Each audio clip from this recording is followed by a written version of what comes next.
Hello, my name is Christy Berg, and I am the Workforce Advising Coordinator at Child Care Aware of Minnesota. Today I will share information with you about the Child Development Associate Credential as well as its requirements.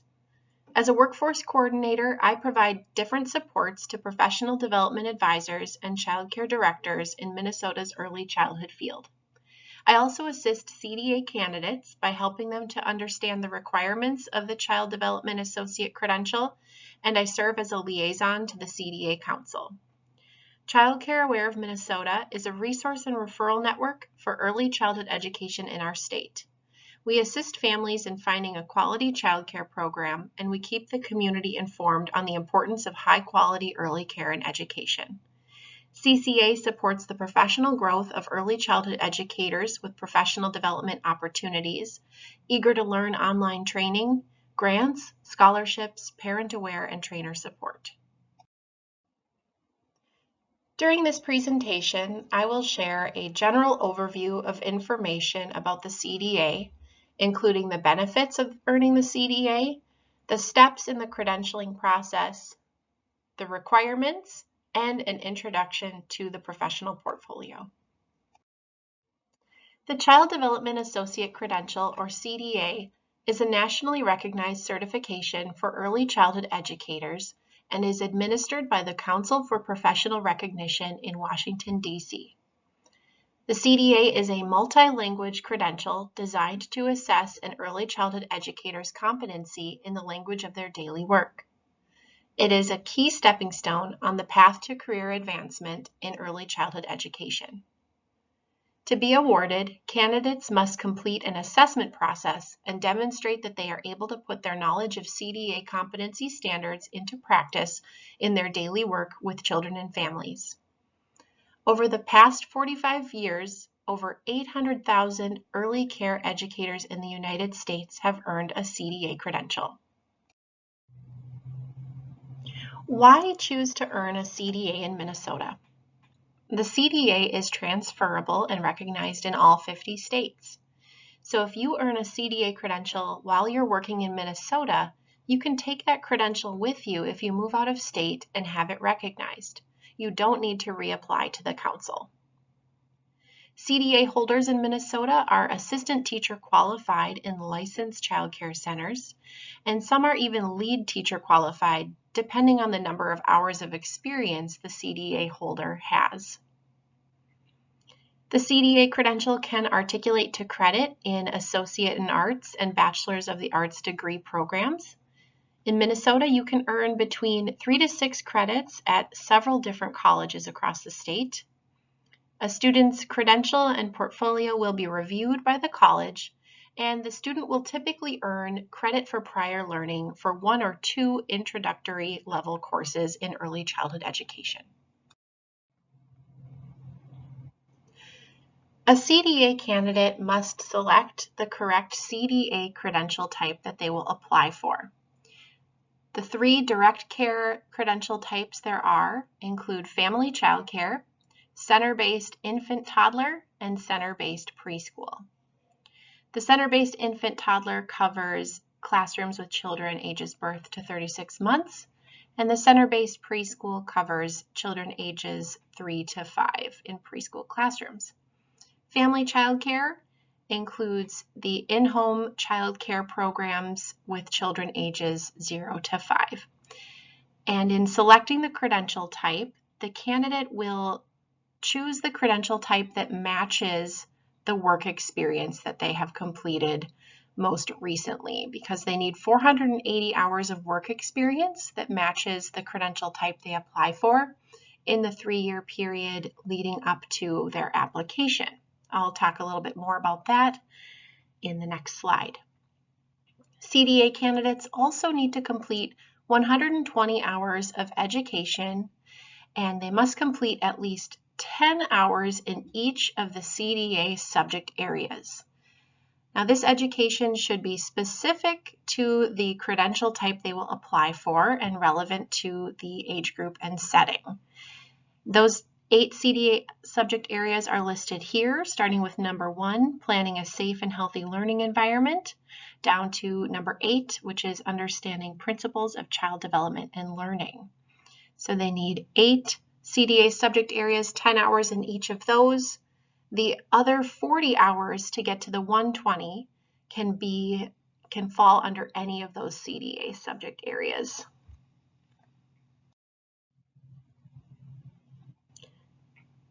The other 3 pieces to the credentialing process that occur prior to application include the 480 hours of work experience, completion of a professional portfolio, and finding a professional development specialist to work with for the CDA observation known as the verification visit.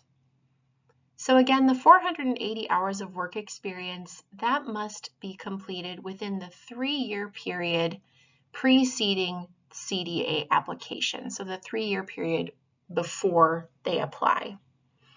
This experience can be completed as a paid staff or volunteer or a combination of both, and it must take place in a state-approved program, either a child care center or a family child care program.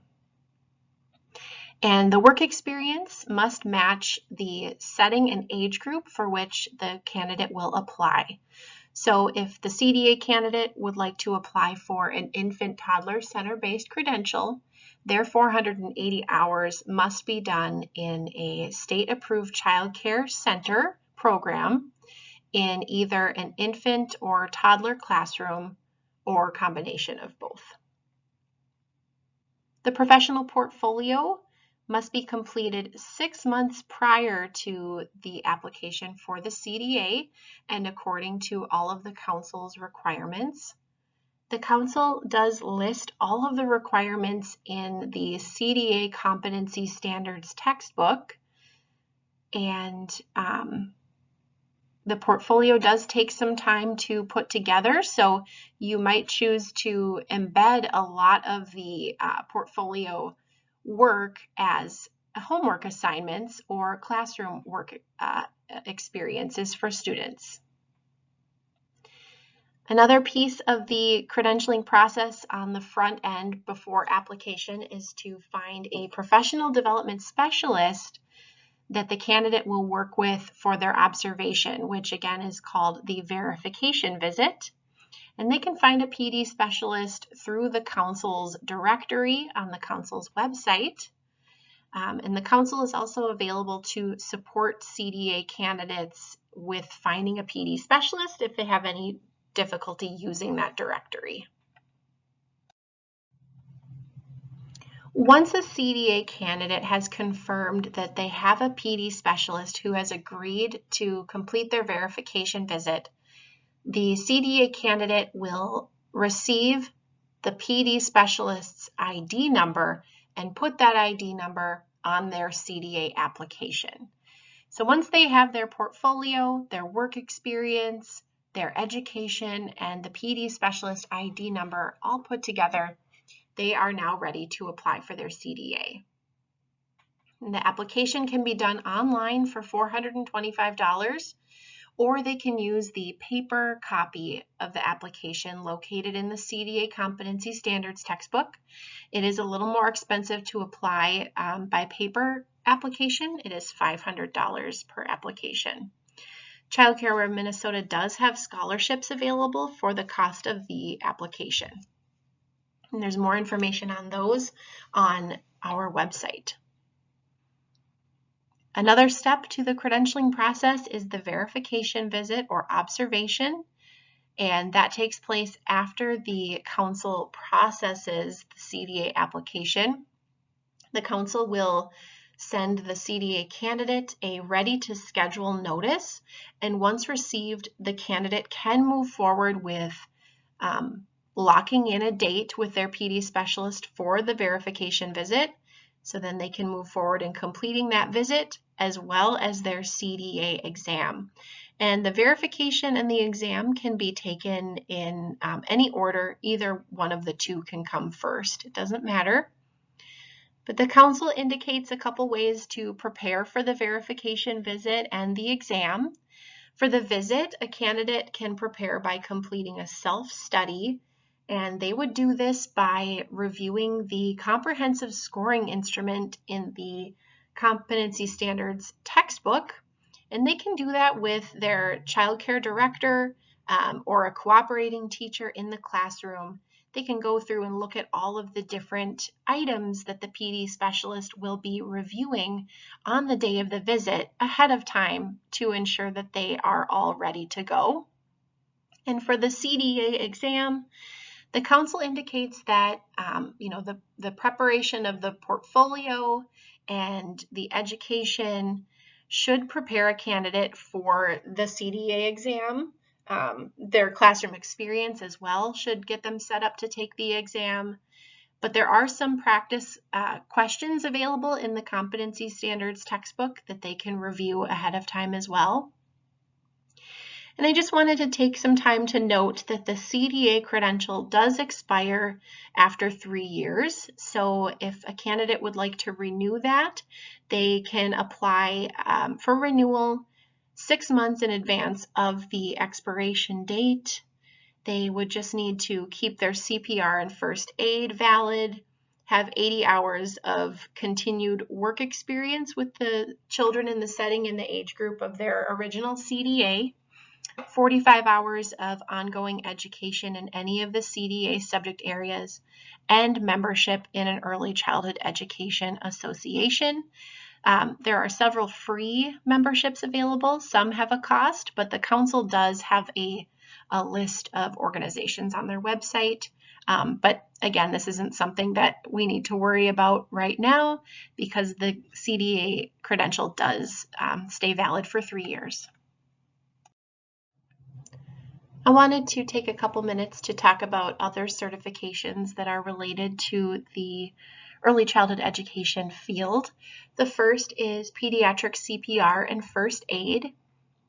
The CDA credential does require the pediatric CPR and first aid certifications, and those can be completed through a nationally recognized training organization such as the American Red Cross or American Heart Association. The council does not accept online training to meet this requirement, and both the pediatric CPR and first aid are required for staff within the first 90 days of employment in a child care center. And some employers will cover the cost of this certification and some will not. That is just something to be mindful of. Another couple of certifications include sudden unexpected infant death and abusive head trauma. These trainings are not required for the CDA credential, but they are required for center licensing.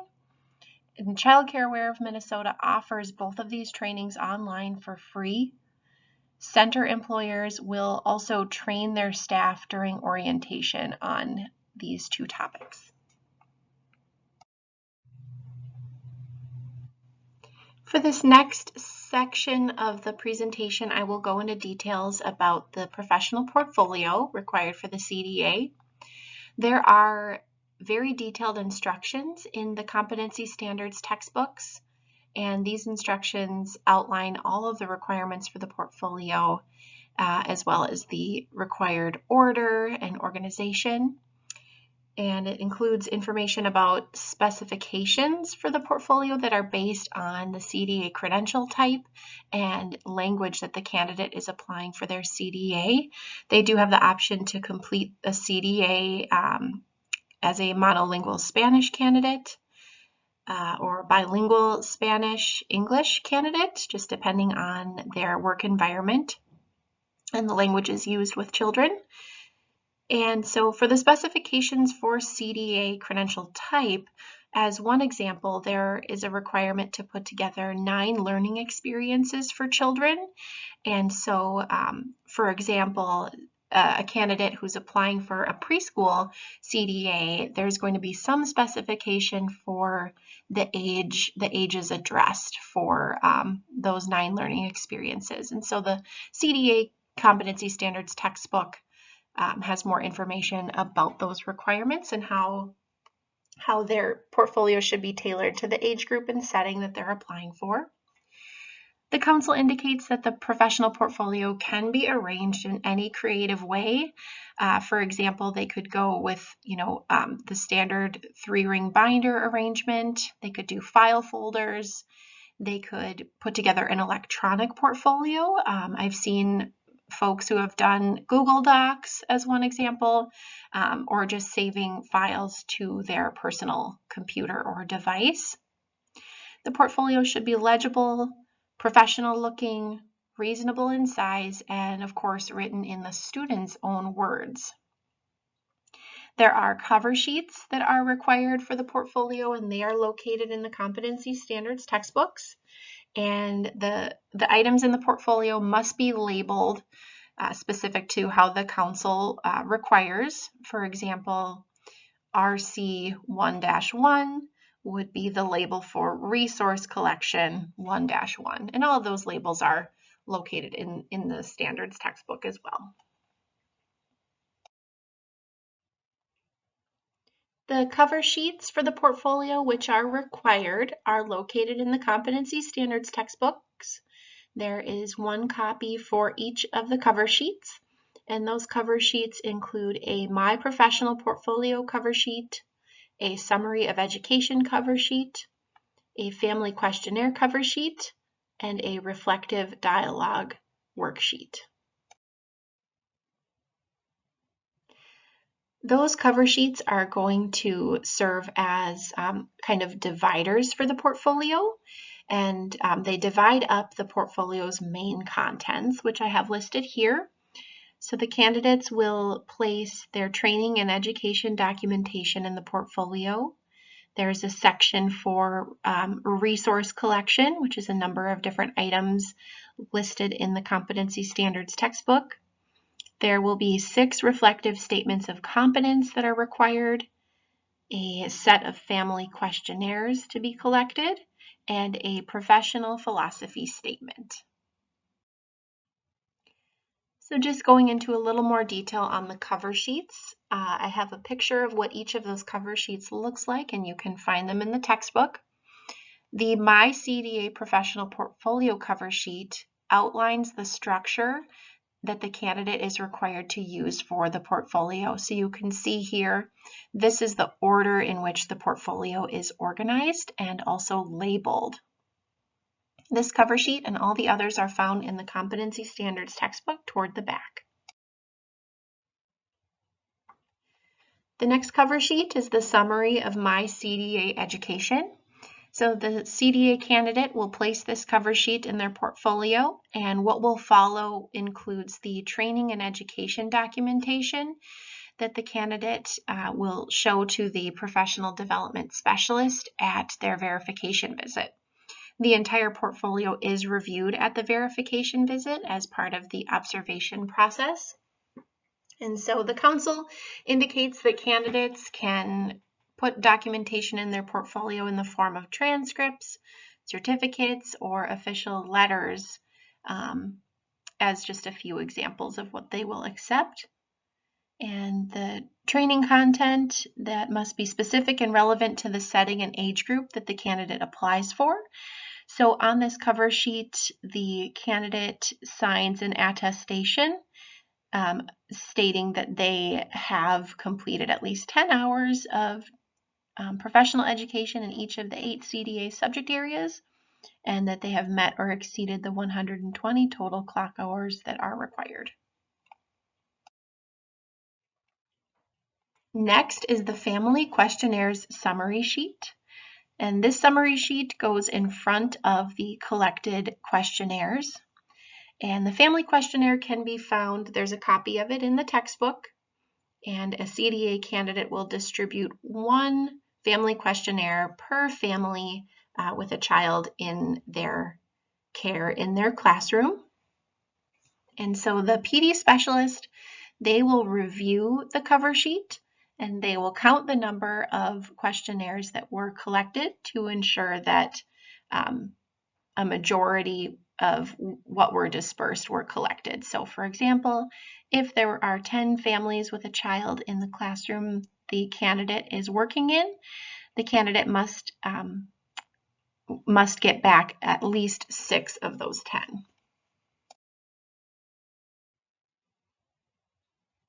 The family questionnaires can be handed out and received back by the candidate up to 6 months prior to the application for the CDA.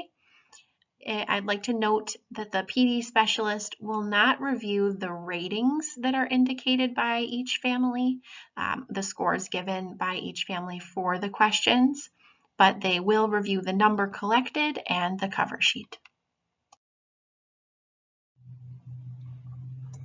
The CDA verification visit reflective dialogue worksheet is the next item in the portfolio.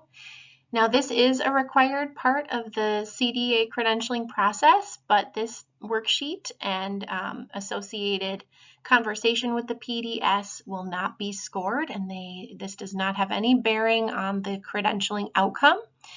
But the candidate does need to fill this out, and they will indicate some areas of professional strength and areas for future professional growth in related to the family questionnaires and the feedback they received from those, related to the candidate's self-reflection, and then related to feedback from the PD specialist. And there's a place to set a few goals, which is also part of the conversation with the PD specialist, and a place for both the PDS and the candidate to sign. I have 2 slides that cover what is required for the resource collection portion of the portfolio. So on this first slide, we've got the first aid and pediatric CPR certificates or completion cards. There is a weekly menu or feeding schedule that's required as part of the resource collection. And ideally, they would get this item, this menu or feeding schedule, from the program that they're currently working in. And they can substitute something, a feeding schedule or menu that they find on the internet if for whatever reason they are not able to get one from their program. There's also a weekly plan that's required, and the plan should include goals for children's learning, descriptions of what's going on during the week, for activities, accommodations for children with special needs, and the age group of the children. And again, the requirements and instructions for the resource collection are in more detail in the Competency Standards textbook, but this is just an overview. We talked a little bit earlier about the 9 learning activities. This is another piece of the resource collection. And a candidate should create 1 learning activity for each of the curricular areas listed: science and sensory, language and literacy, creative arts, fine motor, which should be an indoor activity, gross motor, which should be an outdoor activity, self-concept, emotional skills and regulation, social skills, and math. And they can refer to the early childhood indicators of progress to see where a child in their age group would typically, what skills they would typically be practicing in their age group in each of these categories. So this is these 9 learning activities and other aspects of the resource collection are would fit really nicely in a lesson or a unit of study for a few weeks of a CDA course that you're teaching. There's also a bibliography of children's books.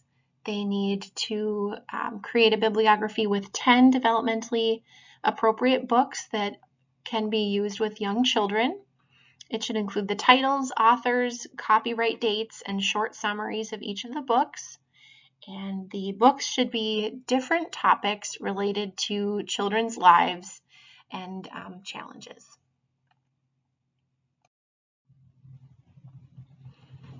And this is kind of the second section of what's required for the resource collection. There is a family resource guide, record-keeping forms, information on state regulations, a list of early childhood associations, and information on child abuse and neglect legal requirements.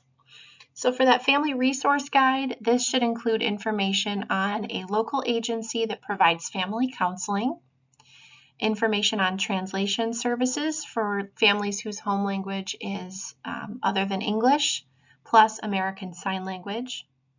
It should include 2 agencies that provide resources and services for children with disabilities, and 3 or more websites that provide information that helps families to understand how young children develop and learn. For the record-keeping forms, that should include accident reports, emergency forms, forms used for observing and documenting child's developmental and learning progress.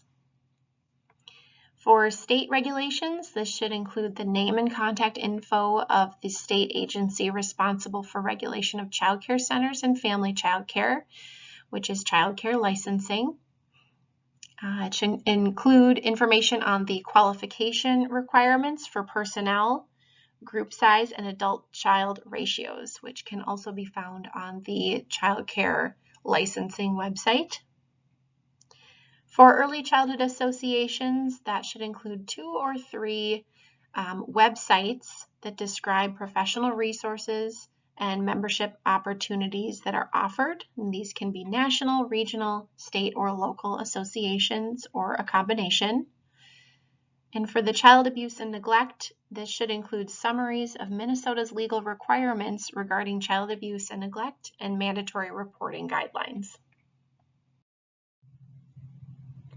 After the resource collection section of the portfolio is the section with reflective statements of competence. Each candidate must write 1 reflective statement of competence to align with each of the competency goals. And there are 6 competency goals, so the candidates will have 6 total statements. And again, these should be written in the candidate's own words. And the competency goals are to establish and maintain a safe, healthy learning environment, advance physical and intellectual competence, support social and emotional development and provide positive guidance, establish positive and productive relationships with families, ensure a well-run, purposeful program that is responsive to participant needs, and maintain a commitment to professionalism. And you might notice that these 6 align with 6 of the 8 subject areas that are required for the CDA training or education. Each reflective statement of competence should describe how the candidate's teaching practices meet the standard. They should write a paragraph about that. And then there are subsequent paragraphs, usually between 1 and 3 paragraphs, short ones, on how an item in the candidate's resource collection reflects his or her philosophy.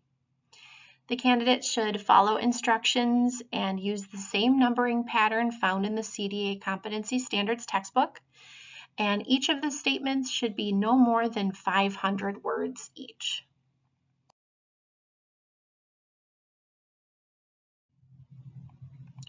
So here's an example of how the instructions for a competency statement look in the Competency Standards textbook for the CDA.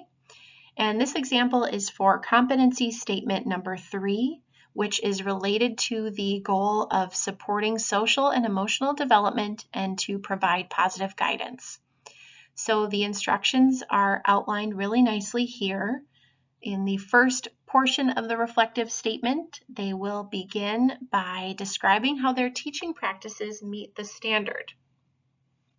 And in the second section, they should write at least 1 paragraph for each of the following. And you can see that the competency statement and the sub-paragraphs should all be labeled CS3, CS3A, and CS3B.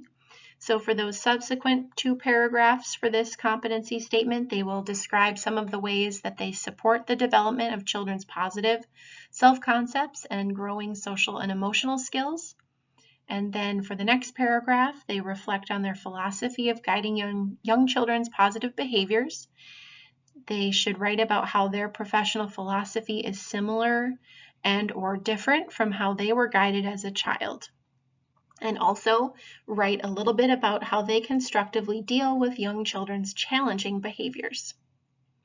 So again, the PD specialist will review all pieces of the portfolio except for the individual family questionnaires to ensure that all of the questions and all of the items are addressed in the portfolio. The professional philosophy statement is the final reflective task required for the portfolio. It should be no more than 2 pages in length, and it is where the candidate will summarize their professional beliefs and their values related to early childhood education. And the instructions for the portfolio, the professional philosophy statement for the portfolio are: identify your personal values and beliefs around teaching and learning. How do you believe young children learn? Based on this, what do you believe your role is? Beyond teaching and learning, reflect and write about what you believe are the other important aspects of your role in the lives of children and families. I've included a few important links here on this slide that you may want to reference as you're getting ready to implement CDA curriculum. The first is a link that goes to the Council for Professional Recognition's website. The second link goes to the Council's bookstore.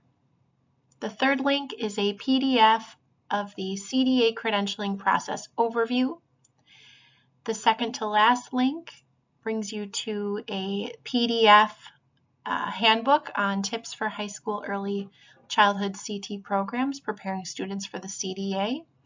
And lastly is a PDF candidate checklist. This is a really helpful resource for CDA candidates to refer to as they're moving through their training and portfolio preparation and getting ready to apply for their credential.